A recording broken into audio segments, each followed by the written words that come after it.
Me friends and ఫ్యామిలీతో సరదాగా బయటకు వెళ్ళటానికి కారు లేదా అయితే వెంటనే ఈ నెంబర్కి కాల్ చేయండి.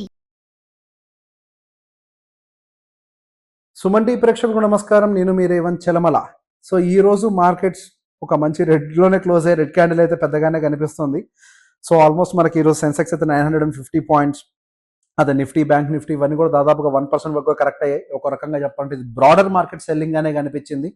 సో దానికి గల రీజన్ మెజారిటీ ఆఫ్ ద పీపుల్కి ఐడియా ఉండే ఉంటుంది. సో డిసెంబర్ 18వ తారీఖు మనకి ఫెడ్ ఇంట్రెస్ట్ రేట్ డెసిషన్ ఒకటి రాబోతుంది, ఎఫ్ఓఎంసీ మీటింగ్ యొక్క అవుట్పుట్ రాబోతుంది అన్న దాని గురించి అందరికి అవగాహన ఉండే ఉంటుంది. సో మనకి ఇంట్రెస్ట్ రేట్ కట్ అయితే 25 బేసిస్ పాయింట్స్ వచ్చినప్పటికీ మనకి ఫెడ్ చైర్మన్ గారి యొక్క కామెంటరీ మార్కెట్ని నెగిటివ్గా డ్రైవ్ చేయడానికి కారణంగా మారాయి. సో నిన్న మార్కెట్స్ మనకి యుఎస్ మార్కెట్స్ గమనించినా కానీ ఎఫ్ఓఎంసీ మీటింగ్ జరిగేంత వరకు కూడా అక్కడ మార్కెట్స్ అన్ని కూడా కొంత స్టేబుల్ అండ్ గ్రీన్లోనే కనిపించాయి. సో ఎప్పుడైతే ఆయన పర్టికులర్గా ఆయన ఫోర్కాస్ట్ అంటే అప్కమింగ్ ఆయన కామెంటరీ స్టార్ట్ అయిందో, సో అప్కమింగ్ ఇయర్లో మేము ఇంట్రెస్ట్ రేట్ కట్స్కి సంబంధించి కొంత కాషియస్గా వ్యవహరిస్తాము, ఇంతకుముందు చెప్పినంత కట్స్ని అయితే మేము చేయకపోవచ్చు, సో తక్కువ కట్స్ని చేస్తాము అని ఒక కామెంటరీ ఎప్పుడైతే బయటకు వచ్చిందో మనకు ఒక రకంగా broader market selling, global selling అనే చెప్పాలి, అన్ని మార్కెట్స్ కూడా వీక్ అయిపోయాయి ఒకేసారి.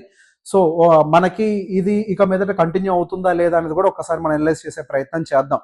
సో ఆయన చెప్పినటువంటి కామెంటరీ మనం గమనించినట్లయితే ఇన్ఫ్లేషన్ అనేది మాత్రం వాళ్ళ కంఫర్ట్ జోన్లోకి రావట్లేదు. వాళ్ళు ఫోర్కాస్ట్ కూడా పెంచుతున్నారు. ఇన్ఫ్లేషన్ అనేది వాళ్ళ కంఫర్ట్ జోన్లో 2025లో కూడా ఉండకపోవచ్చు అనే ఒక ఫోర్కాస్ట్ అయితే క్లియర్గా కనిపిస్తుంది. సో దాని యొక్క ఇంపాక్టే మనకి ఇంట్రెస్ట్ రేట్ కట్స్కి సంబంధించి కూడా కొంతవరకు వాళ్ళు స్లో డౌన్ అవ్వడానికి క్లియర్ రీజన్గా కనిపిస్తుంది. సో అదొక్కటేనా అని అంటే, సో దాంతోపాటుగా జీడిపి హవెవర్ కొంతవరకు స్టేబుల్గానే ఉంది. సో గోయింగ్ ఫర్దర్ కూడా జీడిపి స్టేబుల్గా ఉన్నంత వరకు, అదేవిధంగా ఇన్ఫ్లేషన్ కంట్రోల్లోకి రానంత వరకు ఈ ఫెడ్ ఇంట్రెస్ట్ రేట్ కట్కి సంబంధించి కొంతవరకు కాషియస్గానే వ్యవహరిస్తారు అన్న ఒక విషయం అయితే మనకు చాలా క్లియర్గా స్టాండ్స్ కనిపిస్తున్నాయి. సో మార్కెట్ ఇక మీదట ఎలా తీసుకుంటుంది అనేది చాలా ఇంపార్టెంట్. సో నిన్న మనకి ఒక రకంగా కామెంటరీ అనేది ఒక surprise activity. Interest rate cut expect చేసినప్పటికీ కామెంటరీ విషయంలో కొంత కాషియస్గా ఉండాలి అంటే గల ప్రధాన కారణం ఏంటి అని అంటే ఇటువంటివి. సో నెక్స్ట్ ఏం చేయబోతున్నారో చెప్తారు, ఇటువంటివన్నీ కూడా మార్కెట్లో ఇంపాక్ట్ చూపిస్తాయి. కాబట్టి సో మార్కెట్స్ అనేవి ఇక మీదట సేమ్ సో కాల్డ్ వాళ్ళ ఇంట్రెస్ట్ రేట్ కట్నే మైండ్లో పెట్టుకొని కిందకి పడిపోతాయా, లేకపోతే జీడిపి ఆ ఒక నెంబర్ స్టేబుల్గా ఉంటాయి అన్న దృష్టిలో పెట్టుకొని పైకి తీసుకెళ్తుందా అని అంటే, మార్కెట్ ఎప్పుడైనా సరే ఒక రోజు సడన్గా ఇమీడియట్గా మనకు ఒక ఇంపాక్ట్ క్రియేట్ అయినప్పుడు ఒక జర్క్ రియాక్షన్ ఇచ్చేస్తుంది. సో ఈ రోజు మనం ఒక జర్క్ రియాక్షన్ అయితే చూసేసాము.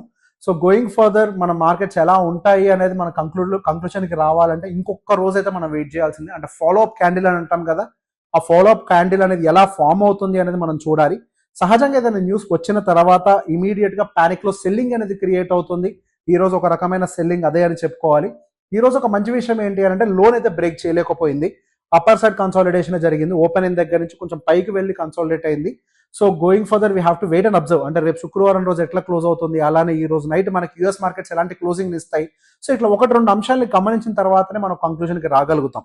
బట్ ఇన్ బిట్వీన్ మనం ఓపెన్ ఇంట్రెస్ట్ డేటాను కనుక గమనించినట్లయితే ఒక రకంగా మార్కెట్లో సేమ్ మనం ఇంతకుముందు అనుకున్నట్టుగానే 24,000 అండ్ అబోనే ఈ డిసెంబర్ క్లోజింగ్ ఉండొచ్చేమో అనే ఒక స్టిల్ కాన్ఫిడెన్స్ అయితే కనిపిస్తుంది. సో 24,000 స్ట్రైక్ దగ్గర ఈ మంత్ అండ్ ఎక్స్పైరీలో మనకు పర్టికులర్గా యాక్టివిటీ అనేది బిల్డ్ అవుతుంది, అటు put and call set both side.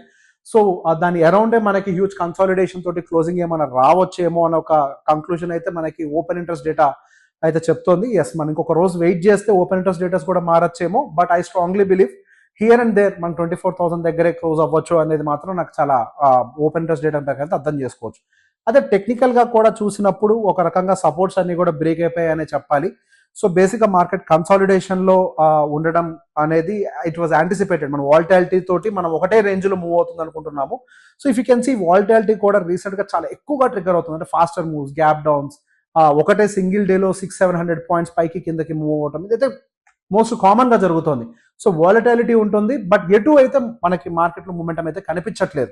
So going further మనకి ఇంకా 2025 అంతా కూడా ఇటువంటి కండిషన్సే ఉండొచ్చు, మార్కెట్లో హ్యూజ్ కన్సాలిడేషన్ ఉండొచ్చు, ఎటువంటి బ్రేక్అవుట్స్ కూడా పెద్ద ఎత్తున రాకపోవచ్చు అనే ఎక్స్పెక్టేషన్ అయితే నాకు ఇంకా స్ట్రాంగ్ అవుతుంది ఇప్పుడున్న మార్కెట్ మూమెంటంని చూస్తే. సో పర్టికులర్గా ఇన్వెస్టర్స్ ఎవరైతే లంసంలోకి వస్తున్నారో నెక్స్ట్ 1 ఇయర్లో నాకు అవసరం ఉంది డబ్బులతో అనుకున్న వాళ్ళు ఎవరు కూడా మార్కెట్స్ ఇన్వెస్ట్ చేయడం అనేది రైట్ డెసిషన్ అనుకోవట్లేదు. లాంగ్ టర్మ్ పర్స్పెక్టివ్లో ఎస్ ఇన్వెస్ట్మెంట్స్ అనేవి కొంచెం మనకు ఉపయోగపడతాయి. సో హవెవర్ నేను ఒక 1 ఇయర్ పాటు మార్కెట్ కన్సాలిడేషన్ ఉంటుంది అని ఒక ఎక్స్పెక్టేషన్ నాకు ఉంది. కాబట్టి ఐ స్ట్రాంగ్లీ బిలీవ్ ఇటువంటి పీరియడ్లో ఎస్ఐపిస్ బాగా వర్కౌట్ అవుతూ ఉంటాయి, లేదా లంసమ్స్ పెట్టుకొని సిస్టమేటిక్గా దాన్ని ట్రాన్స్ఫర్ చేసుకోవడం ఈక్విటీలోకి అనేది బెటర్గా వర్కౌట్ అవుతూ ఉంటుంది. సో ఇటువంటి కన్సాలిడేషన్ మార్కెట్లో కూడా డెఫినెట్గా కొన్ని సెక్టార్స్ అయితే మనకి డెఫినెట్గా అంటే పనిచేయడానికి అవకాశం ఉంటుంది. ఈ రోజు మీరు గమనించినట్లయితే ఒకే ఒక సెక్టార్ అప్ సైడ్ క్లోజ్ అయింది, డెఫినెట్గా అది ఫార్మాసిటికల్ సెక్టార్. సో మనం ఇంతకుముందు కూడా చెప్పుకున్నాం, ఫార్మాసిటికల్ కన్సంప్షన్ థీమ్స్ కూడా కొంతవరకు రివైవ్ అవ్వచ్చు, ఐటీ సెగ్మెంట్ కూడా కొంచెం రివైవ్ అవ్వచ్చు. Of course interest rate decision వల్ల కొంత ఐటీ హిట్ తీసుకుంది, బట్ హవెవర్ మనకి ఐటీలో ప్రీవియస్గా కూడా ఎటువంటి ర్యాలీస్ లేవు కాబట్టి I believe IT will be stable. IT and మనకి బడ్జెట్ తర్వాత కూడా కొంత కన్సంప్షన్ థీమ్ రివైవ్ చేయడానికి గవర్నమెంట్ కూడా ట్రై చేస్తుందని అనుకుంటున్నాను. సో మేబీ కన్సంప్షన్ థీమ్ ఒకటి, ఫార్మాసిటికల్ ఒకటి, ఐటీ ఒకటి, ఇవన్నీ కూడా కొంత స్టెబిలిటీ చూడొచ్చేమో అనేది నాకు చిన్న ఎక్స్పెక్టేషన్. దాంతోపాటుగా కొంతవరకు బ్యాంకింగ్ సిస్టమ్ కూడా కొంత ఏమైనా స్టెబిలైజ్ చేయడానికి, బ్యాంకింగ్ అంటే I'm not expecting PSU banking system, but కొంతవరకు ప్రైవేట్ బ్యాంకింగ్ సిస్టమ్ కానీ, ఫైనాన్సెస్ కానీ.